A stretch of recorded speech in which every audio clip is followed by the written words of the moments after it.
Today, we're creating a smooth ink splash transition to add a creative and cinematic effect between two clips. Let's get started. First, import your two video clips and place them side by side on the timeline. Now, head over to the Transitions panel and search for Brush and Ink.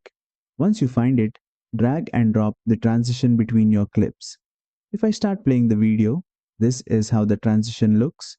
To adjust the duration, simply drag the edges of the transition on the timeline.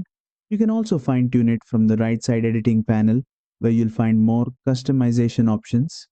Filmora also gives you different transition modes like Prefix, Postfix, and Overlap. You can test these out to see which works best for your edit. Make sure to check the Include Trimmed Frames option if needed. And that's it. You've successfully added an ink splash transition in Filmora. This effect is perfect for cinematic edits, travel videos, and creative storytelling.